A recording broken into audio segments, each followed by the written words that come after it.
Olá, pessoal, tudo bem? Nossos seguidores aqui da página no Facebook, nós estamos criando esse espaço, avançando nesse espaço, fazendo as discussões que precisam ser feitas e o que passa aqui na live vai continuar, é claro, gravado no Facebook para você poder acompanhar de novo, outras pessoas que não estão aqui no momento poderem acompanhar.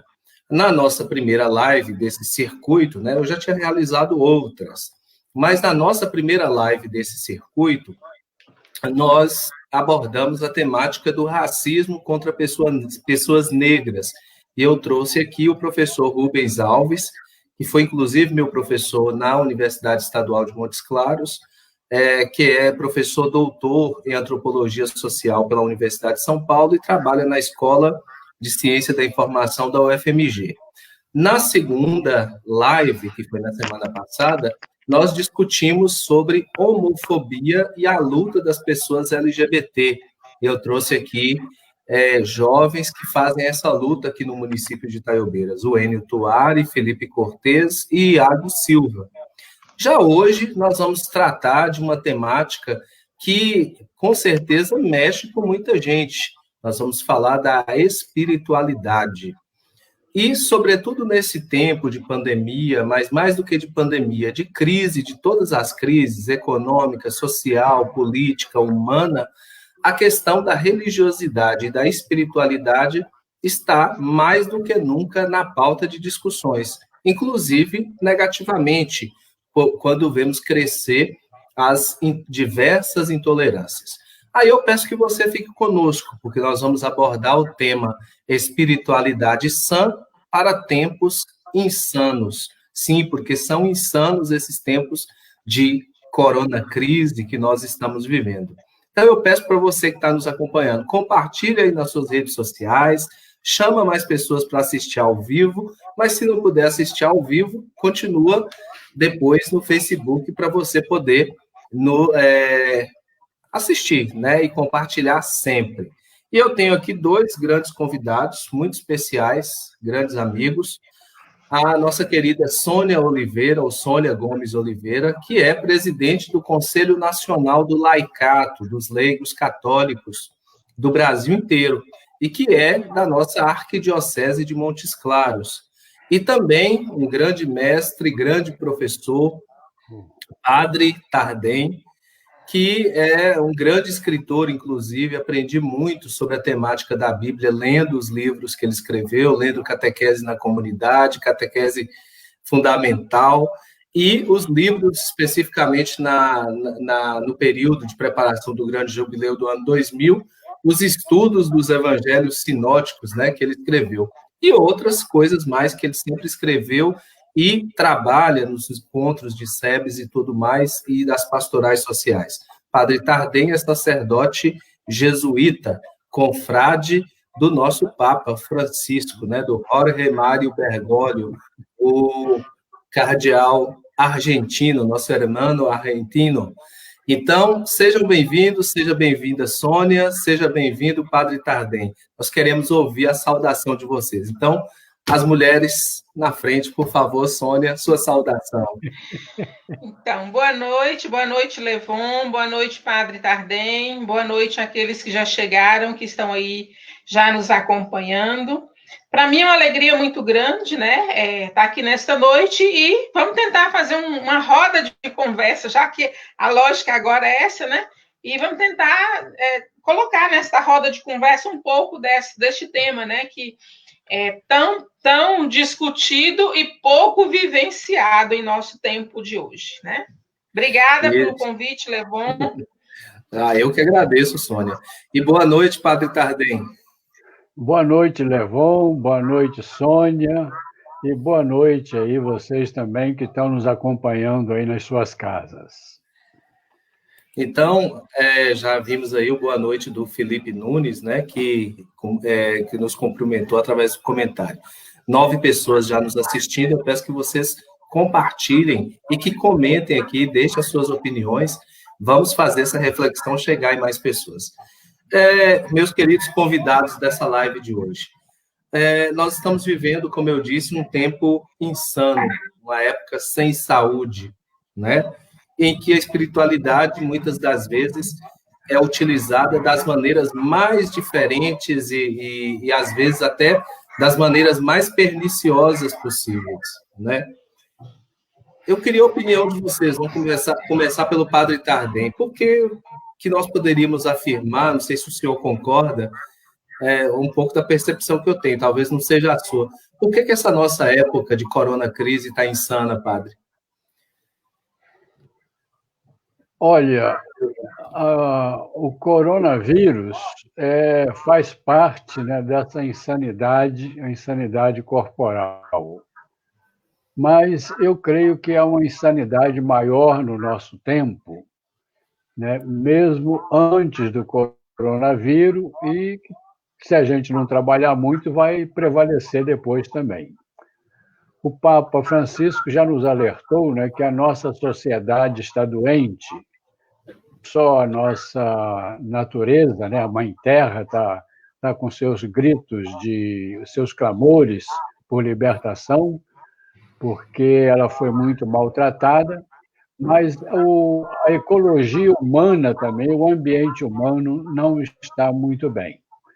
E eu arriscaria dizer o seguinte: nós estamos vivendo uma época em que o comunitário, está em crise. Parece que hoje domina o egoísmo, o querer ter lucro em tudo, o querer ter o maior lucro no menor prazo possível, né? Altos lucros, baixos custos. E aí se abaixa salário, e cada um busca o seu interesse. Eu acho que isso aí é uma insanidade muito grande. E seria importante, né, que a nossa sociedade tivesse atenção a isso, né? E a gente perceber que esse caminho, né, do egoísmo, do individualismo, do abandono do comunitário, isso não é um caminho de salvação, não é um caminho de vida. Sim, sim. Sônia, e aí, a insanidade, onde é que a gente verifica essa insanidade no cotidiano, Sônia? Você, como mulher negra e representante do laicato católico e das pastorais sociais, onde que você percebe isso especificamente? Então, Levon, eu penso que o corona, ele vem tirar uma máscara, ou ele vem tirar uma cortina que já estava aí latente. Então, eu acho que esse momento de pandemia, ele vem revelar aquilo que uma insanidade que já existia, e aí a gente vai fazer uma retrospectiva na nossa história de Brasil, principalmente, como que nós estávamos vivendo. E agora ela vem revelando uma encruzilhada que nós estamos. Então, eu coloco essa insanidade até como um momento de uma crise pós-crise, entendeu? E aí eu queria trazer isso muito no olhar que nessa encruzilhada e nessa crise que é o momento de se revelar muita coisa. O ser humano se revela, aquilo que o Padre Tardem está dizendo, se revelou essa ausência de política pública, se revela a ausência de uma política de saúde, se revela uma ausência de política de assistência social, se revela o ser humano que nós estamos tendo hoje e se revela aquilo que tem feito com a natureza. E aí, eu acho que é nesse momento agora dessa insanidade, e que é o momento que eu coloco como uma encruzilhada, que é o momento da gente se revelar e dizer assim, é nesse caminho que eu quero seguir. Aqueles que querem seguir e trilhar um caminho interessante, a crise ela nos favorece para isso. Ou você segue a encruzilhada do bem, ou você toma uma posição para o lado do mal. Então, eu penso que isso está muito... essa insanidade, e aí, muito mais ainda, quando a gente fala da espiritualidade, usando o nome de Deus, entendeu? Dentro dessa insanidade. Acho que esse é o grande perigo que nós estamos vivendo.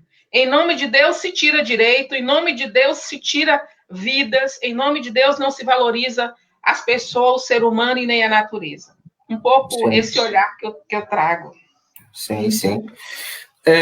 Padre Tardem e Sônia. E aí, então, Sônia já acabou lançando o próximo passo dessa nossa conversa, que é a questão da espiritualidade, o espírito. prevalece, na maioria das pessoas, uma compreensão de espírito como aquela fumacinha dos desenhos animados ou dos filmes, né? Uma coisa que é meio translúcida, né? Que passa entre as paredes e tudo mais.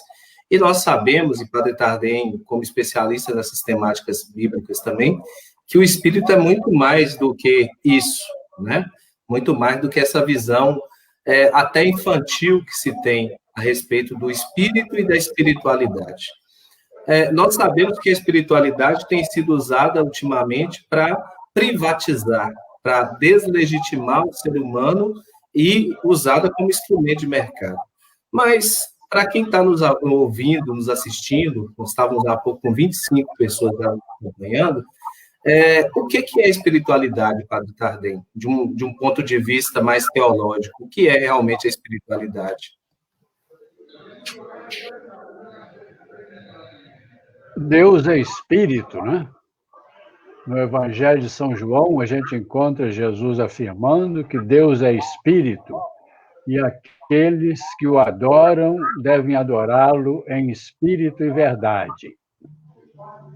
Então, a espiritualidade tem a ver com a adoração de Deus, com nossa relação com Deus.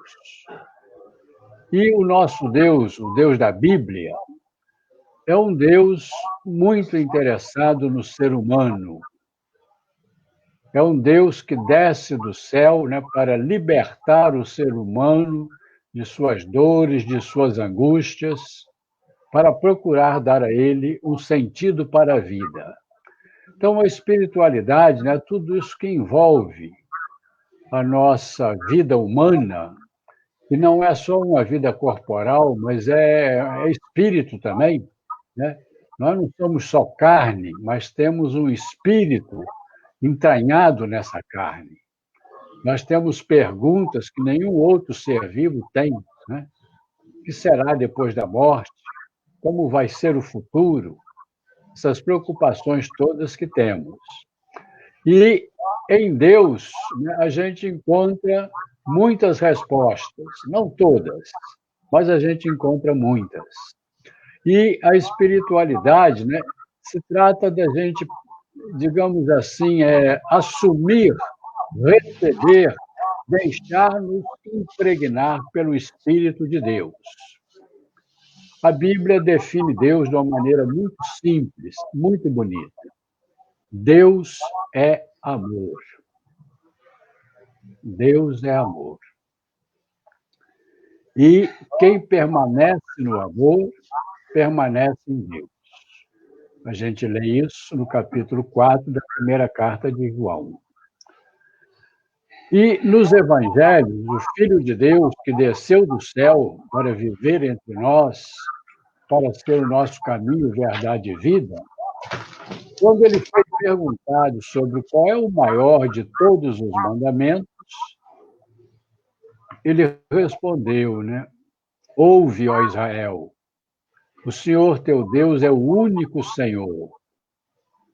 Amarás o Senhor teu Deus de todo o teu coração, com todas as tuas forças. E acrescentou: o segundo mandamento, o mais importante depois desse primeiro, é semelhante a esse. É segundo, mas tem semelhança com o primeiro, que é amarás até o próximo como a ti mesmo. E Jesus comentou: desses dois mandamentos dependem toda a lei e os profetas. Deus é amor, o Espírito de Deus é amor. O que Deus manda é que nós humanos aqui na Terra tenhamos bondade,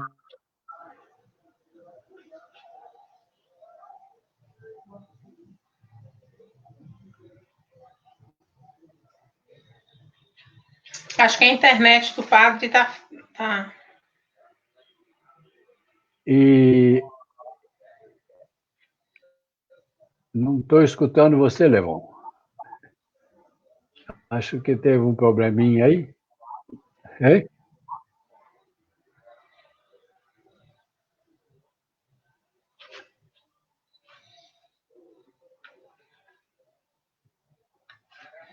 Pode continuar, padre. Ele tirou o microfone.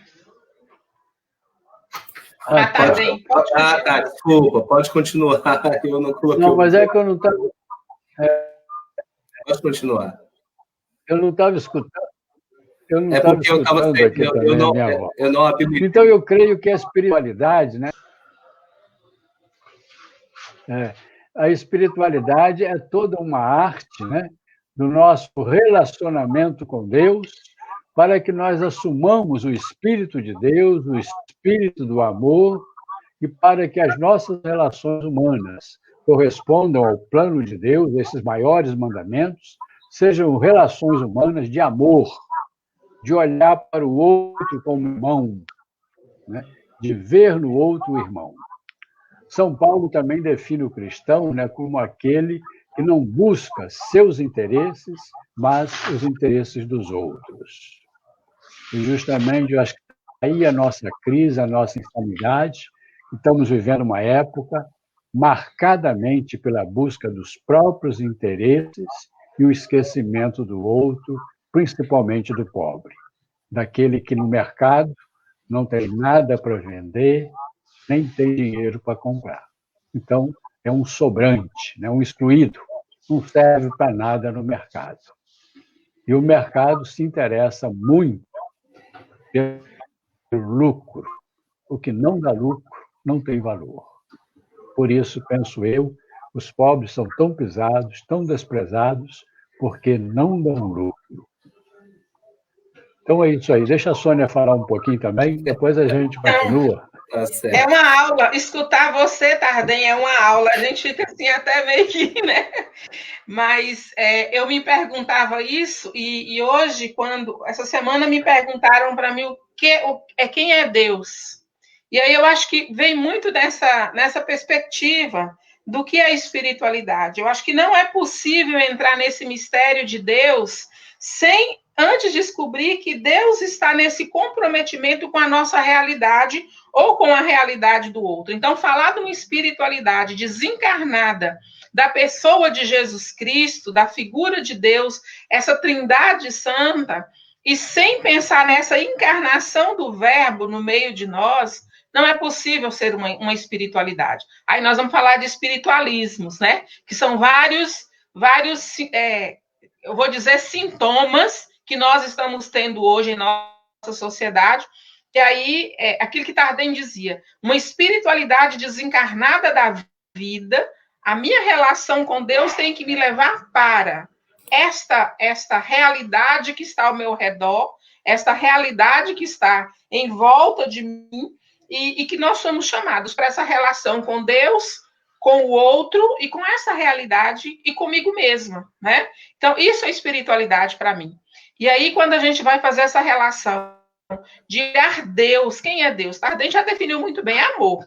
Então, numa relação amorosa daquele que nos criou, nós precisamos também ter essa relação desse mistério que é Deus, mas olhando o outro como criatura desse Deus, valorizando e cuidando. E saber cuidar é nesse sentido, de olhar o outro e a realidade em que o outro está vivendo. E aí a gente tem que entender que hoje nós estamos numa espiritualidade que não consegue enxergar a necessidade do outro, a pobreza e a dificuldade do outro. Sônia e Padre Tardem, dentro dessa lógica de que Deus é espírito, Deus é amor, analisando a história da humanidade, sobretudo a história razoavelmente recente, eu vou fazer uma provocação para vocês. Dizem que quando os judeus quando os judeus estavam nos campos de concentração e muitos deles eram levados para as câmaras de gás lá pelos nazistas, e muitos deles ainda conservavam a crença no antigo Deus de Abraão, Isaac e Jacó, no Deus de Moisés. E no momento em que eram trancafiados ali dentro das câmaras de gás e que vinha aquele veneno, aquele gás que os matava, muitos do lado de fora, vendo seus entes queridos ali, perderam a fé em Deus. Onde está Deus? Por que Deus não os libertou, não soltou, não agiu com sua mão poderosa para quebrar ali, para poder tirar os nazistas de cena e libertar o seu povo? Eu estenderia, faria aqui uma interpretação livre. Os povos africanos negros, durante 50 anos, sendo arrancados de suas terras, de suas famílias, de seus povos na África e trazidos na maior brutalidade nos navios tumbeiros para a América, esses povos também não questionaram os seus deuses? Onde estariam os seus deuses que não os libertaram? Da mesma forma, os indígenas aqui na América, né, os diversos povos pré-colombianos, diante da invasão espanhola, portuguesa, inglesa, francesa, holandesa, também não se questionaram onde estão os nossos deuses que não nos libertam da destruição de nossas culturas, da escravização que estamos tendo. E nesse nosso contexto atual, em que vemos falar de Deus o tempo inteiro, é Deus acima de tudo, ou Deus acima de todos, mas ao mesmo tempo, diante de tantas mortes por coronavírus, quem grita Deus isso, Deus aquilo, fala também, e daí eu não sou coveiro? Aí a provocação é a seguinte: ainda é possível acreditar em Deus diante de tanta miséria, guerra, intolerância e egoísmo? Eu creio que sim. Posso começar? Eu acho que eu creio, Levon, que a nossa fé cristã nos chama justamente para isso. É o testemunhar no meio desta sociedade insana que Deus existe e está no meio de nós. E nós somos conhecedores deste Deus. E aí, se a gente for pegar na história da Bíblia, no Antigo Testamento, nós vamos olhar que o povo da Bíblia também passou por momentos como esse que nós estamos vivendo. E Deus sempre foi presença no meio desse povo. E Deus sempre suscitou profetas e profetisas, suscitou homens e mulheres para que pudesse testemunhar a presença dele no meio dessa realidade. E eu penso que esse é o grande... e aí, nós temos, em nosso tempo, nós temos ainda a encarnação do Verbo, que é o Filho de Deus, Jesus Cristo. E nós somos o povo do ressuscitado. Em vão seria a nossa fé se nós não tivéssemos condição de dizer no nosso tempo hoje que Deus existe, que Ele está presente. Lógico que Ele não concorda com essa situação que está aí.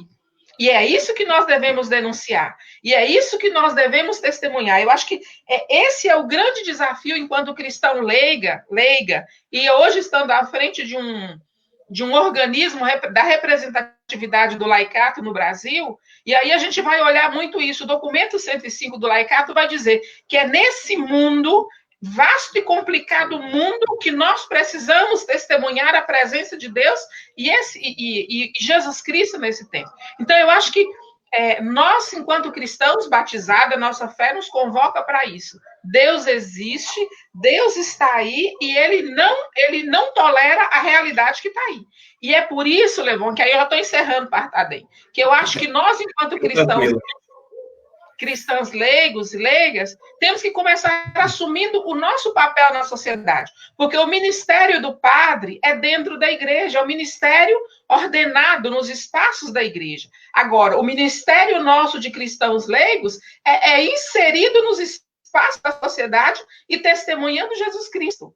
E aí, seja numa boa política, seja nos diversos conselhos, seja no campo empresarial, se nós tivéssemos cristãos que realmente testemunhassem Jesus Cristo, nós não estaríamos com a sociedade desse jeito. Se nós tivéssemos cristãos realmente que fazem e testemunham a sua fé, nós não precisaríamos ter o nosso povo passando por essa situação. E é por isso que nós precisamos ter uma espiritualidade encarnada e entender da nossa vocação de cristãos leigos para testemunhar que nós somos o povo do ressuscitado. E o povo do ressuscitado é o povo da vida, é o povo da luta, é o povo que não desiste nunca. Entendeu? Acho que é basicamente isso que eu penso. Partadem?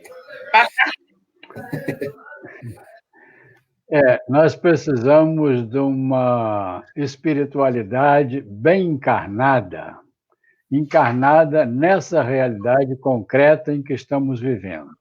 Porque é neste mundo, neste tempo, que nós temos que viver o amor, estabelecer relações justas e fraternas, solidárias, para, desse modo, darmos testemunho do reino de Deus. O reino de Deus pode ser entendido também, né, como o domínio de Deus. Não um domínio despótico, porque Deus é amor e Deus, quando domina, né, domina por fascinação. A gente descobre a Deus, esse Deus, né, tão cheio de amor e de bondade, que a gente fica fascinado por ele. E, a respeito disso, estava lembrando aqui, outro dia, estava lendo aqui uma análise de uma comparação entre Jesus e os revolucionários. Jesus tem em comum com os revolucionários, né, que ele quer uma mudança, e uma mudança radical. Agora, no segundo ponto, que é o caminho para essa mudança, geralmente os revolucionários, na história das revoluções que temos, apelaram para a violência. Havia pouco tempo, né? E se não apelasse para a violência, a coisa não acontecia durante a vida do revolucionário. Deus não tem pressa. E Deus quer dominar, quer dizer, ele quer que o amor dele reine, domine nos nossos corações. Mas Deus respeita profundamente a nossa liberdade e esse Deus não nos indica o caminho da violência. A violência, né, é descartada por esse Jesus que a gente encontra no Evangelho, esse Jesus, né, que morreu perdoando seus inimigos, seus carrascos, rezando por eles. Realmente, né, o amor dominava Jesus. O amor reinava dele. Ele estava dominado pelo amor. Deus quer isso. Agora, como que Deus vai usar isso? Justamente aí, né, a reflexão ia nesse sentido. Já que Deus respeita a nossa liberdade, qual o caminho que ele tem para seguir? Ele quer uma mudança, mas como é que ele vai conseguir essa mudança? E ele quer, então, né, que exista seu povo aqui na Terra. As comunidades, né, seguidoras do seu evangelho, que vivam o amor, que vivam a experiência de solidariedade e de fraternidade. Porque o reino de Deus não pode ser uma realidade além da morte, ou além do espaço, além da história. O reino de Deus está aqui no meio de nós. Então, ele tem que ser visível, palpável, experimentável. E onde que a gente vai poder experimentar que Deus é amor?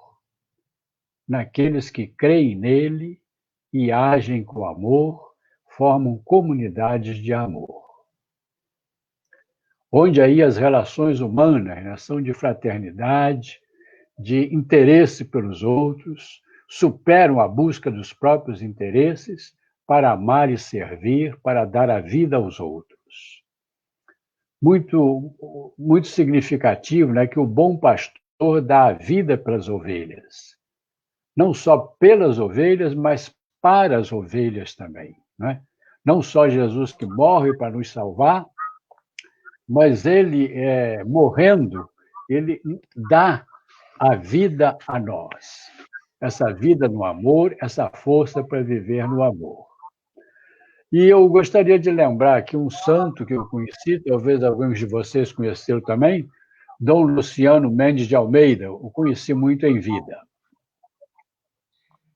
E hoje estava lembrando, pensando nessa live, que Dom Luciano, sempre que chegava perto de uma pessoa, ele chegava com essa pergunta: em que posso ajudar? Em que posso servir? E justamente eu acho que nós precisamos desse tipo de espiritualidade. Sim. É o irmão concreto, encarnado aí diante de nós, que tem que ser amado, servido, ajudado.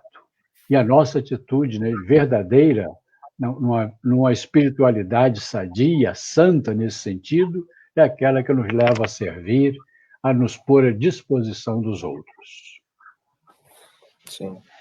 Olha, eu queria fazer só um parênteses nessa questão também que você pergunta de acreditar em Deus. Eu gosto muito do Paulo, o apóstolo Paulo. E quando fala muito desses areópagos que nós precisamos estar presente enquanto homens e mulheres, servidores e testemunhas de Jesus Cristo, e o Pedro vai dizer, Pedro Casaldali, vai dizer assim, nós precisamos testemunhar nesse tempo nosso, né? E eu lembro muito que Paulo chegou naquele ambiente onde estava todo mundo lascado, nos espaços, e aí a gente vai lembrar hoje do nosso Congresso, do nosso Senado, né? Como que nós precisamos de ter Paulos, vários Paulos, para poder chegar nesse areópago e fazer essa discussão. Porque o que hoje passa para nós em nome de Deus o que passam para nós em nome de Deus é um Deus vingativo, um Deus que nos cobra, né? Então eu acho que nesse momento que nós estamos vivendo hoje, nós não, e aí o Patardem trazendo essa relação do amor, nós não podemos perder enquanto cristãos a capacidade de amar e de revelar o amor de Deus nesse nosso tempo atual, entendeu? Essa capacidade de estar nesses vários ambientes onde a desilusão está presente. Em nome dessa desilusão, nós oferecemos, que é aquilo que Dom Luciano vai dizer, nós oferecemos esse Jesus Cristo e um Deus trinitário que é amor, que é vida e que é solidariedade. Acho que isso é muito interessante nesse tempo nosso. Sônia e Padre Tardem, que estão aqui com a gente, e muita gente nos acompanhando. Eu fico muito feliz de ver vários amigos e amigas conhecidos, alguns que eu não conheço pessoalmente, que estão aqui participando, comentando, curtindo, compartilhando. Nós temos aqui a Sônia Oliveira, que é presidente do Conselho Nacional do Laicato do Brasil, e o Padre Tardem, que é um sacerdote jesuíta, da mesma ordem religiosa que o Papa Francisco.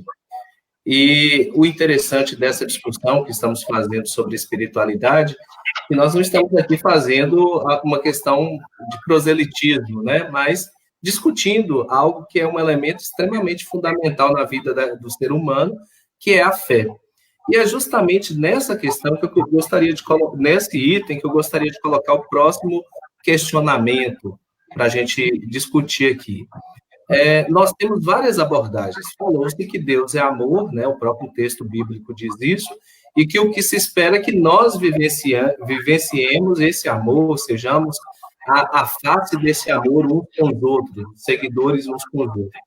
No entanto, existem inúmeras interpretações do que é Deus, de quem é Deus, do que é a Bíblia, do que o texto quer dizer. E dentre essas interpretações tem ganhado corpo algo que eu gostaria até de dizer aqui, numa espécie de desabafo, que eu particularmente não compreendo. Por exemplo, na última campanha eleitoral, e aqui eu não estou fazendo o julgamento da escolha do voto das pessoas, mas algumas atitudes que me chocaram.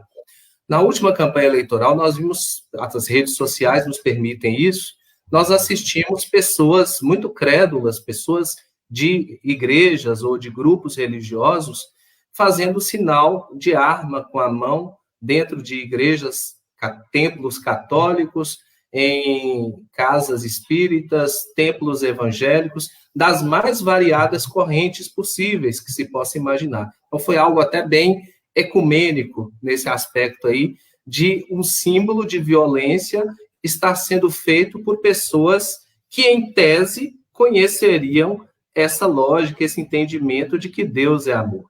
E aí que eu entro no próximo questionamento, que é o da insanidade. Então, até nesse espaço da crença, da fé, temos visto essa insanidade. Então, o que seria, de fato, uma espiritualidade sã em contraposição com uma espiritualidade doente, uma espiritualidade insana? O que definiria essa espiritualidade sã? creio que podemos pensar naquela bem-aventurança. Bem-aventurados os mansos de coração, porque herdarão o reino de Deus. Bem-aventurados os que promovem a paz, porque eles, né, estão no caminho de Deus. Então, bem-aventurados que promovem a paz. Mostrar a arminha, não é? Aquele gesto, né? Não sei como é que é. Mas é um gesto que apela para a violência, não é? Arma é sinal de violência. Alguém poderia dizer assim, mas está escrito que Jesus também disse que o reino de Deus sofre violência e que são os violentos que o conquistam. Mas aí precisa perguntar, que violência é essa? É a violência contra si mesmo, contra o próprio egoísmo. Essa violência nós temos que ter. Mas violência de arma, de querer obrigar, submeter o outro, essa violência não vem de Deus. Deus, que é o Todo-Poderoso, não age assim. Então, isso aí, sinceramente, eu lamento, né, que tem gente que, em nome de Deus, pensa dessa maneira. Nossa Igreja Católica também já apelou para as armas, né? As cruzadas, guerras santas, né? Temos que ser muito humildes de coração. O Evangelho de hoje diz, né, que a gente não pode ver só o cisco no olho dos outros, né? Mas temos que ver a trave nos nossos olhos. E eu estava hoje rezando esse trecho, lembrando de um amigo que me disse uma vez o seguinte: olha, nesse trecho do Evangelho, Jesus está indicando para nós que nós devemos fazer do defeito dos outros um espelho que reflita os nossos próprios defeitos. De fato, né, quando eu vejo no outro alguma coisa que me irrita, me tira do sério, e eu penso que eu também tenho minhas falhas, que eu também tenho defeitos que irritam os outros, que eu preciso de misericórdia, de compreensão, isso aí me desarma, me faz aproximar do outro com bondade. Então, acho que Jesus sempre, né, e o evangelho dele, está sempre nos guiando no caminho do amor, da bondade, da misericórdia. E isso sem violência, porque a violência não liberta. As grandes revoluções da humanidade acabaram não conseguindo seus objetivos porque apelaram para a violência, para as armas, para os exércitos. E uma mancha que temos na história da nossa igreja é ela ter apelado também para isso, né? Sim, sim. Bem-aventurados os mansos, porque herdarão a terra. Sim. Sônia, antes de você opinar sobre essa questão, eu queria ler esse comentário aqui da irmã Nilza Cascais, das Irmãs da Divina Providência. Estamos acompanhando com alegria em rever estes amigos. Tema muito importante nos dias de hoje. Irmã Ana Maria, parabenizo vocês. Ou seja, abraço para a irmã Nilza e a irmã Ana Maria, lá em Salinas, né, nos acompanhando, e a todos os amigos e amigas. Grande abraço. Isso. E a todos os amigos. Grande abraço para essas lutadoras aí da Divina Providência. Sim. Então, Levon, eu penso que nesse sentido dessa espiritualidade sã, nós, enquanto cristãos católicos, temos que bater no peito e dizer: foi minha culpa, minha tão grande culpa. Porque se nós tivéssemos uma igreja comprometida como a igreja que você iniciou dizendo que o Padre Tardem apresentava para nós, uma igreja que tem um compromisso com os pobres, que consegue olhar a realidade, que não vive só no púlpito, né? Uma igreja que não está só no presbitério, mas que tem uma vida, uma vivência com o povo, talvez nós não teríamos ter que bater no peito e dizer eu concordo com isso. Se nós tivéssemos uma igreja que os meios de comunicação desta igreja E aí eu vou dizer que esses últimos dias acabou se concretizando isso, né? Assumir-se essa lógica de uma espiritualidade doentia, né? Eu acho que isso nós temos que bater no peito e dizer que nós erramos. Uma eclesiologia na nossa igreja que não favorece esse olhar, uma igreja comprometida com a vida e comprometida com o outro, né? Então, quando a gente fala de uma espiritualidade doente, é justamente isso. Uma espiritualidade dentro de uma igreja que o pessoal está muito mais preocupado com o eu, com a minha vida, com a minha questão financeira, do que com o nós, com o trabalhador, com a mulher, com o negro, com o homem, com o indígena, com a Amazônia, né? A Amazônia está lá, não é nossa, é isso que a gente escuta, né? E aí, então, assim, sente nessa obrigação de fazer uma arminha e apontar. E aí, Padre Tardem, o senhor mesmo foi vítima desse ódio e dessa intolerância em uma homilia que o senhor fez. O senhor quase apanhou, o senhor está lembrado disso, né? Então, assim, eu acho que isso é muito sério. Quando a exagerando, não foi tanto assim, não. Quando a gente começa vendo hoje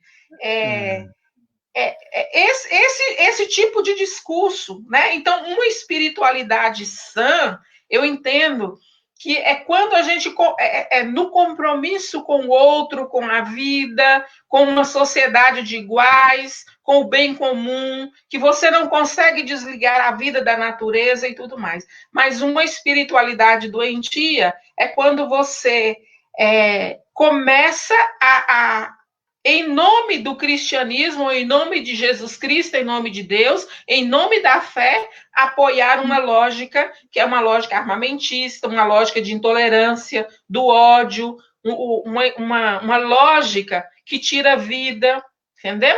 Que é dos descartáveis. Então, isso nós temos que entender que não é o projeto de Jesus Cristo, não é um projeto de reino. E se a gente fala do amor de Deus, que amor de Deus é esse? Que nós até consagramos Nossa Senhora a certas pessoas, e aí vamos dizer claramente, a um presidente que está tirando vidas, que não favorece, que amor é esse? Entendeu? Então, assim, acho que nós temos que entender que a espiritualidade doentia leva a essas posturas.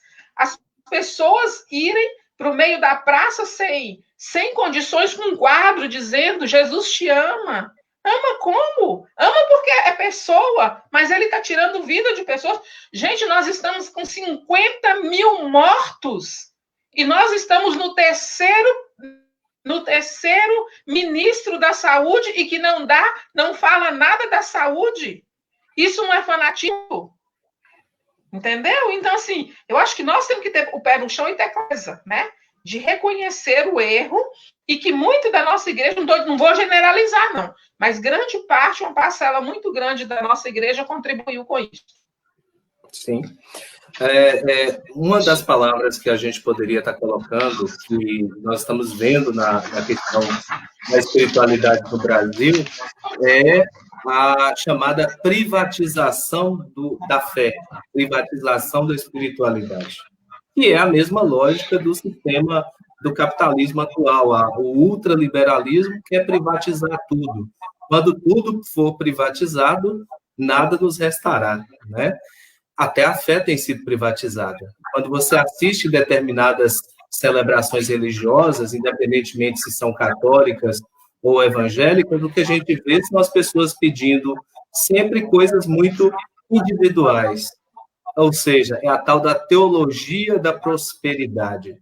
Padre Tardem, essa teologia da prosperidade, que não chega a ser uma teologia do ponto de vista acadêmico, mas uma espécie de pensamento, um cavalo de Troia dentro do cristianismo, ela poderia ser considerada como algo não cristão, demoníaco mesmo, no sentido de algo que divide?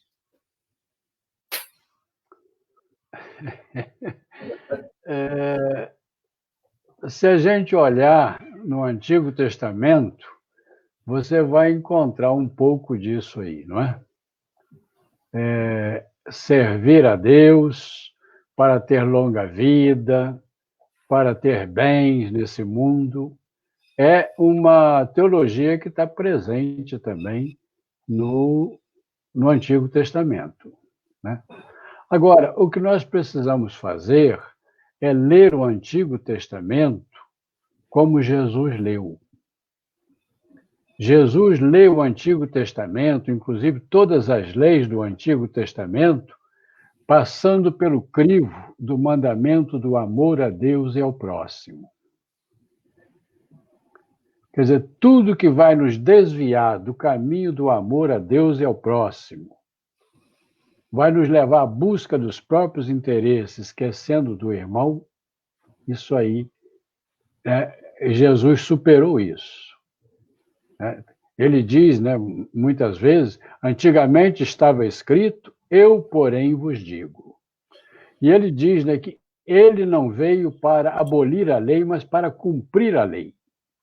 Mas para Jesus, o mais importante da lei é o amor. E não só nas palavras de Jesus, mas no seu agir. De vez em quando, né, os evangelistas fazem um pequeno resumo da vida de Jesus. E nesse pequeno resumo, sempre aparece isso. Jesus andava por toda parte, anunciando o evangelho do reino de Deus e curando os doentes. Anunciando o evangelho, dizendo que Deus é Pai, que Deus é amor, misericordioso, que nos ama, que nos salva. E como que Jesus mostrava essa bondade? Curando as pessoas, curando os cegos, os paralíticos, partindo o pão com os pobres. E se a gente analisa bem esse dia a dia da vida de Jesus, isso que ele fazia no dia a dia da vida, isso indica que a grande preocupação de Jesus, a maior preocupação de Jesus, era aliviar a dor do outro. Era amar, né? Fazer o bem. E aí vem um problema aí para nós, né? Se nós somos uma igreja do Novo Testamento, né, que aceita o Novo Testamento, que crê em Jesus encarnado, né, a nossa principal preocupação, né, na igreja, nas comunidades seguidoras de Jesus, a preocupação é aliviar a dor do outro. A preocupação não pode ser com a liturgia, com mais isso, mais aquilo. Tudo bem que cuidemos bem da liturgia e de muitas outras coisas. Mas o mais importante, que nunca podemos esquecer, é que Deus quer de nós relações de amor. E acho que tudo que se desvia disso, né, é um caminho que leva para uma espiritualidade não correta. Eu diria o seguinte também: uma verdadeira espiritualidade vai nos levar a obedecer a Deus. Não querer colocar Deus a nosso serviço, mas querer, né, que nós nos coloquemos a serviço de Deus. E servir a Deus é servir ao irmão. Eu tinha fome e você me deu comida, disse Jesus. Mas quando foi, Senhor, que te demos comida? Toda vez que você alimentou o pobrezinho, o menor de meus irmãos, foi para mim que você fez. Deus não quer ser servido ele mesmo, mas quer ser servido no irmão. Então, acho que essa é a verdadeira espiritualidade. Agora, se a espiritualidade vai pelo caminho de manipular Deus e querer trazer Deus para os meus interesses, aí, a Sônia já colocou aí, né? Acho que isso aí é um grande desvio, né, que não leva à vida, mas é um caminho que desvia da vida, caminha para a morte. Sim. Com você. Sônia. Eu creio, Levon, que se nós tivermos numa... E aí você usou o termo de uma teologia... Uma teologia... O que você disse aí, Levon? Uma teologia... Demoníaca mesmo, da prosperidade. A teologia da prosperidade, né? E é tanto que essa teologia da prosperidade acaba abafando a teologia da libertação e até rejeitando a teologia da libertação, que a centralidade está em Jesus Cristo, no amor ao próximo, na vivência coletiva, no segmento de Jesus, né? Então a gente começa vendo isso. E essa espiritualidade é uma espiritualidade que hoje nós estamos vivendo, uma espiritualidade de barganhas. Barganha com Deus, barganha com a fé do outro. Se você não fizer isso, você não tem um carro. Se você não fizer isso, você vai ter consequências. Então, é uma espiritualidade que rejeita esse amor ao próximo. Eu nunca vi, e aí nós transformamos as nossas igrejas em grandes shoppings. Você pode chegar na igreja que você acha de tudo, entendeu? Mas você não encontra, nas igrejas nossas hoje, você não encontra um mapa com a realidade do povo daquela paróquia, daquele território paroquial. Não sabe quantas, e aí eu vou dizer isso de carteirinha agora que a gente tem vivenciado. Nesta pandemia agora, nós não fizemos. Eu disse aí, acho que se o Dom João, eu disse para ele, não tiro férias, eu quero, porque agora é que o povo mais precisa da gente, né? E nós visitamos 5.000 famílias, nós cadastramos nesses 3 meses. E não é famílias que estão com fome. E aí o povo vai dizer assim, mas aí você pergunta de qual território paroquial você... Não sei. Eu nem conheço quem é o padre do meu território. Não sei, eu não conheço de que igreja que eu faço parte. Você está entendendo? Então, assim, quando a gente pensa numa espiritualidade desencarnada ou descentralizada desse amor de Jesus Cristo, o nosso povo fica como ovelha sem pastor. E é por isso que eu dizia que o tempo da pandemia ele veio para revelar muito isso. E acho que para nós até essa aproximação, enquanto cristãos, do nosso povo mais simples, do nosso povo que está precisando do pastor e da pastora, dos cristãos leigos e leigas, porque a gente também não pode jogar a culpa só no padre ou na religiosa. A culpa é nossa, de leigos também, que estamos só dentro da igreja. E aí você vai ver que o povo hoje está brigando porque o padre não está indo celebrar a missa. É preferível fazer aglomeração porque falta a Eucaristia. Mas nós não sabemos valorizar a palavra, que é um outro alimento fortíssimo na vida nossa, né?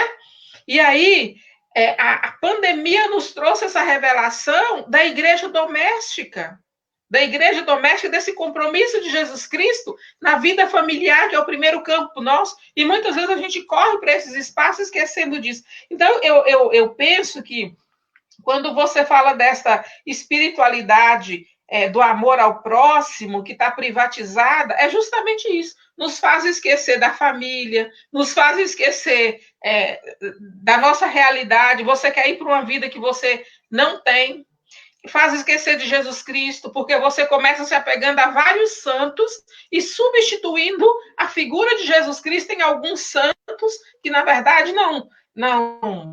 Você quer imitar esse santo, mas não imita a figura de Jesus Cristo, que é aquele que Patardem estava dizendo, que vinha de si para o meio dos pobres, que curava, que dava vida. Né? O Espírito do Senhor está sobre mim, porque ele me ungiu, me enviou para dar vida ao pobre, ao oprimido, fazer o coxo andar. Essa que é a espiritualidade encarnada. Então, eu penso um pouco nesse sentido, sabe, Levon?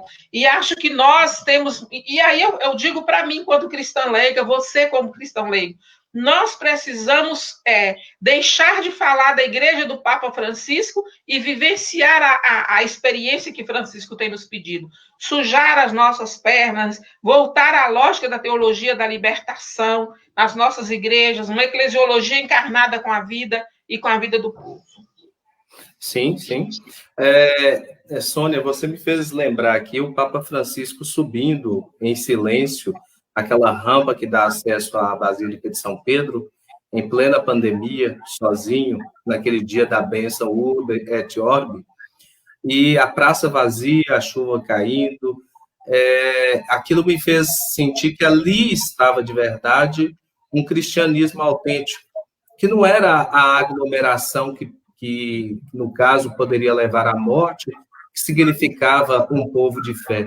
mas aquela experiência do silêncio, aquela experiência da solidão, também era uma forma de dizer que Deus nos ama, né? Que Deus nos quer bem, que Deus nos quer sãos, que Deus nos quer livres da ameaça do vírus, que vem da própria natureza tão degradada, tão violentada pelo ser humano. Aquela experiência foi muito tocante e ela ultrapassa as fronteiras da igreja, né? A gente vê isso também em outras crenças. Há ainda vozes e pessoas. E nesse ponto, nós já estamos faltando 5 minutos para encerrar a nossa live, né? Passando rapidinho, é que eu gostaria de pedir, especialmente ao padre Tardem, mas também à Sônia, que ela tem conhecimento disso, como é que os grandes místicos, sejam do cristianismo ou de outras crenças, e aqui eu citaria alguns do cristianismo, como o próprio Verbo encarnado, que é Jesus, mas também São Francisco de Assis, Santo Inácio, fundador da sua Companhia de Jesus, não é, padre? São João da Cruz, Santa Teresa de Ávila, Santa Teresinha e outros. Como que a experiência mística, a experiência de uma espiritualidade também do íntimo, não intimista, egoísta ou fechada em si mesmo, mas essa experiência de deixar se inebriar por esse espírito de amor desses grandes místicos e também dos mártires, pode ser retomada hoje como uma experiência nova para as vidas das pessoas, às vezes tão vazias. A gente ouve falar de pessoas que, diante da solidão da pandemia, deram fim à própria vida, né? Ou pessoas que, no meio das multidões, se sentem absolutamente sozinhas e privadas, né? Privatização do amor mais básico, do afeto mais básico. Como que a experiência desses grandes místicos, sejam cristãos ou não, podem ser resgatadas para nós, para uma vivência de uma espiritualidade sã? Vou pegar aí desses grandes exemplos que você deu, 2 exemplos. Primeiro, São Francisco de Assis. Se nós pensamos naquela oração dele, Senhor, fazei de mim instrumento de vossa paz. E o que ele pede? Onde houver ódio, que eu leve o amor. Onde houver discórdia, que eu leve a união. E vai por aí afora. E depois, lá na frente, ele faz um pedido assim muito sério. Senhor, que eu procure mais consolar do que ser consolado. Isso aí está muito de acordo com aquilo que Jesus nos ensinou, né? Amar é servir, é lavar os pés dos outros, e Jesus nos deu o exemplo para que a gente faça a mesma coisa que ele fez. Santo Inácio, no seu livrinho dos exercícios espirituais, que são um método de oração, né, que pode durar até 30 dias, ele termina dizendo, né, que eu devo pedir a Deus a graça de em tudo amar e servir. Em tudo amar e servir. Quer dizer, eu acho que os grandes santos, peguei só como exemplo esses 2 aí, que eu conheço um pouco mais, eles entenderam o núcleo, o miolo do Evangelho, que é o amor. Amor a Deus, amor que é serviço, que é querer dar vida aos outros, que não é buscar consolação para si, mas querer, né, consolar mais os outros. Politicamente, essa uma frase de São Francisco foi muito usada, né? É dando que se recebe, mas no sentido de barganha, não é? É dando, quer dizer, é abrindo mão de meus interesses, cuidando dos seus, que a gente ganha a vida, que a gente recebe vida. É o centrão aí, né? No governo federal. Mas aí ainda tem um restinho de tempo, né? Quem sabe a Sônia tem alguma coisa a falar aí nesse final também? Sim, não, mas vontade. Eu queria pegar justamente esta frase do do Santo Inácio mesmo, né? Eu acho que Santo Inácio, ele nos ensina um monte de coisa, principalmente nos seus exercícios. Quem sou eu para falar alguma coisa diante do mestre Tardem, né? Mas eu tenho uma devoção muito grande com o Santo Inácio, justamente por isso, porque ele vai dizer que na hora da dúvida não se toma decisão, né? Na angústia também não se toma essas decisões. E em tudo amar e servir. Eu carrego muito com isso e assim, abertamente, se tem uma oração que eu rezo todos os dias que eu levanto, é a oração do Santo Inácio. Toma, Senhor, e recebei. Então, assim, e aí eu fico vendo, eu também já estou com meus 50 anos, é como que a nossa juventude hoje esqueceu esses grandes santos da igreja. Esqueceu esses santos que nos levam a aproximar e tomar a realidade da vida do outro, de nos aproximarmos de Jesus Cristo. Porque nós temos hoje um tanto de santo, mas que não pega como testemunho Jesus Cristo, né? Então, eu acho que nós precisamos hoje ajudar os nossos jovens a resgatar esses grandes santos da igreja, como Santo Inácio, Santa Teresa, o próprio Francisco, não repetindo aquilo que o Papa Francisco e tentando fazer que Francisco despojou da sua roupa, não é isso, mas o que foi Francisco na sua espiritualidade. Acho que isso que é o importante para a gente nesse tempo hoje com a nossa juventude. Não é só carregar o tercinho no braço com a imagem de São Francisco, mas é assumir a postura de Francisco, é assumir a espiritualidade inaciana, entendeu? E nós precisamos aprender isso muito, né? Olha como o tempo passa rápido, né? Tá tão bom que o tempo passou tão rápido e a gente não conseguiu falar tudo que acho que precisava falar. Eu quero agradecer a Sônia por aceitar esse convite. Eu quero agradecer ao Padre Tardem também por aceitar esse convite para a gente fazer essa discussão sobre espiritualidade. Eu fui cobrado aqui pelos seguidores aqui do Facebook que também convidasse pessoas de outras crenças.